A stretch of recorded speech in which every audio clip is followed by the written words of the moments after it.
जति बेला कालापानीमा भारतीय सेनाहरू आएर बसे, सायद तपाईहरु हिस्ट्री पढ्ने साथीहरुलाई थाहा छ, नेपाल र चीन बीचको युद्ध 1965 मा भयो। के रे, इन्डिया र चीन बीचको युद्ध। त्यो इन्डिया र चीन बीचको युद्ध 1965 मा हुँदाखेरि तत्कालीन महेन्द्रले नेपालमा पञ्चायत लाद्ने उद्देश्यका साथ भारतीय सेनाहरूलाई कालापानीमा बस्नका निम्ति छुट दियो।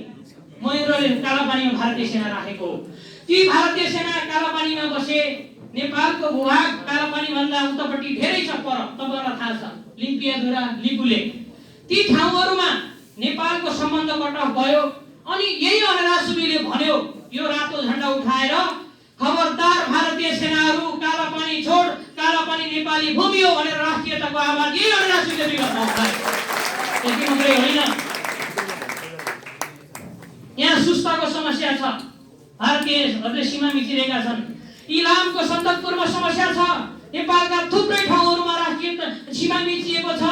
यी सबै विषयवस्तुहरुमा अनरासुबी जहिलेसुकै राष्ट्रियताको पक्षमा अगाडि सर्यो।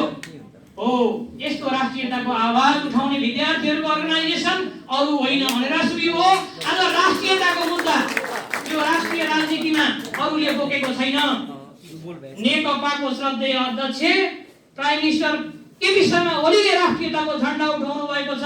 अघि यहाँ सञ्जय कमलले पनि भन्नुभयो, जति बेला संविधान जारी हुने बेला हुँदै थियो त्यति बेला नेपालको संविधान रोक्ने षड्यन्त्र हुँदै थियो। त्यो षड्यन्त्रका विरुद्ध कमल केपी ओली उभिनु हो। त्यति मात्रै होइन, नाकाबन्दीलाई परास्त गर्न कमल केपी ओली उभिनु हो। कसैले जारी गर्न नसकेको नक्सा, धेरै मुलुकमा धेरै प्रधानमन्त्री भए 1962 पछाडि लिम्पियाधुरा, लिपुले, कालापानीको नक्सा कसैले पनि नेपालमा सामेल गराएर त्यो नक्सा जारी गर्न सकेन।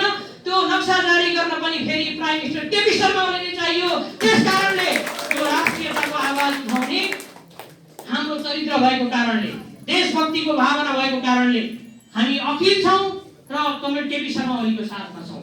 यो दोस्रो हाम्रो चरित्र। तेस्रो, जनवादी। हामी कुनै एउटा व्यक्ति विशेषको बाहुल्यताको अथवा व्यक्ति विशेषको सर्वाधिकारको त्यो खालको निर्णय हुने शासन व्यवस्थाको पक्षमा छैनौं। हामी आम जनताका भावनाहरूलाई प्रतिबिम्बित गर्ने, त्यो जनभावनालाई सम्बोधन गर्ने गरी शासन व्यवस्था चल्नुपर्छ भन्ने कुराको पक्षमा छौं। यसकारण हामी अनरासुबी छौं। यो तेस्रो क्यारेक्टर हो। त्यसकारण यो अनरासुबीको मूल क्यारेक्टरलाई साथीहरूले बुझ्नुहुनेछ। कलेजमा पनि यो क्यारेक्टर भएका साथीहरूलाई अनरासुबीमा गोलबन्द गर्नुहुनेछ। म यो हाम्रो क्यारेक्टरको सन्दर्भमा यति कुरा राख्न चाहन्छु। अर्को, अब अनरासुबी कस्तो अर्गनाइजेसन हो थोरै कुरा बुझ्नु जरुरी छ। संसारका संगठनहरूलाई डिभाइड गर्यो भने 3 थरी अर्गनाइजेसन छन् भनेर भन्न सकिन्छ। पहिलो, राजनैतिक सत्ता प्राप्तिले खोलिने अर्गनाइजेसनहरू, जस्तो नेकपा, कांग्रेस लगायतका जस्ता पार्टीहरू छन्। त्यो राजनीतिक सत्ता प्राप्तिले उद्देश्यले खोलिने अर्गनाइजेसन हुन्। अनरासुबी यो अर्गनाइजेसन भित्र पर्छ कि पर्दैन? तपाईहरुलाई थाहा छ, हामी यो अर्गनाइजेसन भित्र पर्दैनौं। दोस्रो, नाफामूलक हिसाबले खोलिने अर्गनाइजेसन। अब अनरासुबी नाफामूलक हिसाबले खोलिने अर्गनाइजेसन हो कि होइन? प्रश्नै गर्न परेन, यो होइन। तेस्रो, सामुदायिक अर्गनाइजेसन, सामुदायिक संगठन।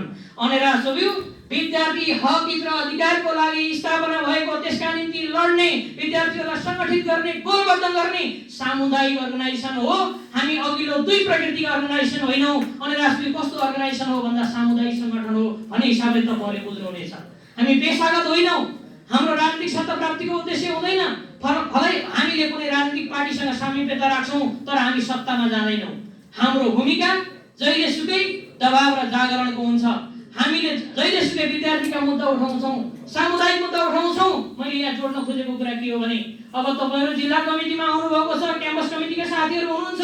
तपाईहरुको पहिलो जिम्मेवारी भनेको आफ्नो कलेजका मुद्दाहरूलाई उठाउने, विद्यार्थीका बीचमा परेका समस्याहरूलाई सूत्रबद्ध गर्ने, ती समस्याहरूलाई सूत्रीकृत गरेर क्याम्पस कमिटीको माध्यमद्वारा क्याम्पस प्रमुखलाई, व्यवस्थापन समितिको अध्यक्षलाई माग पत्र पेश गर्ने, जिल्ला कमिटीले जिल्लाभरिका समस्याहरूलाई उठाउने, केही नीतिगत विषयवस्तुहरूलाई उठाउने, ती मुद्दाहरूलाई सम्बोधन गर्नका निम्ति पहिले प्रमुख जिल्ला अधिकारी समक्ष माग पेश गर्ने, प्रमुख जिल्ला शिक्षा अधिकारी हुन्थ्यो पहिले, अहिले त त्यो अलि प्र्याक्टिस छैन भनेको, जिल्लाभरिका शैक्षिक विषयवस्तुहरूलाई उठाउने, जिल्ला कमिटीले ती मागहरू पूरा गर्नका निम्ति काम गर्ने, अनि हामी सेन्ट्रल कमिटीले केही शैक्षिक नीतिगत विषयवस्तुहरू उठाउँछौँ र विश्वविद्यालयलाई मागपत्र पेश गर्छौँ, नेपाल सरकारलाई मागपत्र पेश गर्छौँ, शिक्षा मन्त्रीलाई मागपत्र पेश गर्छौँ।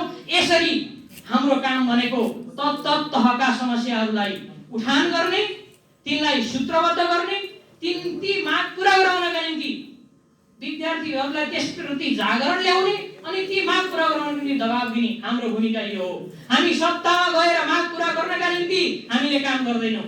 कहिलेकाहीँ लाग्छ नि सोभियु निर्वाचन हुन्छ, सोभियुमा हामी चाहिँ निर्वाचित हुन्छौँ अनि हामी सत्तामा पुग्यौँ भन्ने भ्रम हुन्छ। होइन, त्यो सोभियु भनेको विद्यार्थीको आवाज उठाउनका लागि, क्याम्पस प्रशासनसँग विद्यार्थीका मुद्दाहरूलाई उठान गर्ने र समाधान गर्नका लागि स्थापना भएको संस्था हो।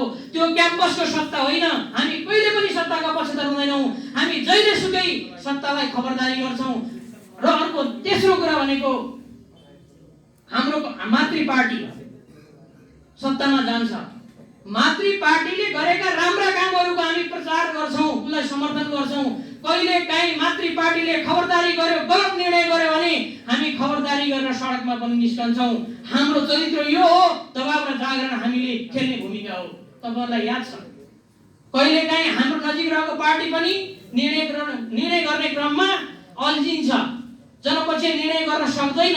एउटा सन्दर्भ जोड्छु म, सांसदहरूले पेन्सन लिने भन्ने एउटा प्रसङ्ग चल्यो। एकपटक हेर्नुहोस्, सांसद भनेको एकपटक निर्वाचित हामी त्यसरी काम गर्छौँ। दृष्टिकोण छ। हामी आध्यात्मवादी विश्व दृष्टिकोणलाई मान्दैनौँ, हामी द्वन्द्वात्मक भौतिकवादी विश्व दृष्टिकोणलाई मान्छौँ। अब तपाईहरुले खोजेर पढ्नु होला द्वन्द्वात्मक भौतिकवादी विश्व दृष्टिकोण के हो, त्योसँग जोडिएका विषयवस्तुहरू के हुन्, त्यो तपाईहरुले खोजेर पढ्नु होला। किनभने प्रशिक्षण भनेको, कार्यक्रम भनेको यो पद्धति र हामीले मानेको संगठनात्मक पद्धति एउटै हो। लेनिनवादी संगठनात्मक पद्धति अर्थात् जनवादी केन्द्रीयताको सिद्धान्त हाम्रो संगठनात्मक पद्धति हो।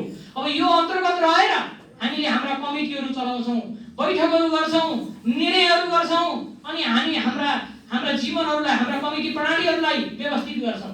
हाम्रो संगठनात्मक पद्धति लेनिनवादी संगठनात्मक पद्धति हो, जनवादी केन्द्रीयताको सिद्धान्त। यसमा पनि धेरै व्याख्या गरेर जान सकिन्छ। अब व्यक्ति कमिटीको मातहतमा हुन्छ, तल्ला कमिटीहरू माथिल्लो कमिटीको मातहतमा हुन्छन्, सम्पूर्ण कमिटीहरू राष्ट्रिय महाधिवेशनको मातहतमा हुन्छन्। यो हाम्रो कमिटी प्रणालीको नियम हो।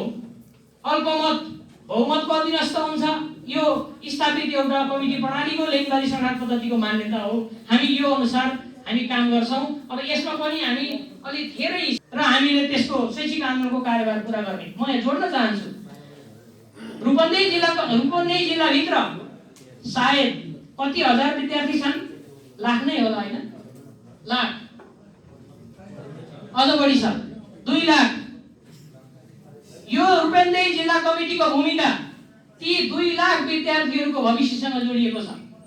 यदि यो रूपन्देही जिल्ला कमिटीले विद्यार्थीका मुद्दाहरू उठान गरेन भने 2 लाख विद्यार्थीका भविष्यहरूमाथि हामीले जिम्मेवारी वहन नगरेको, पूरा नगरेको ठहरिन्छ, हो कि होइन?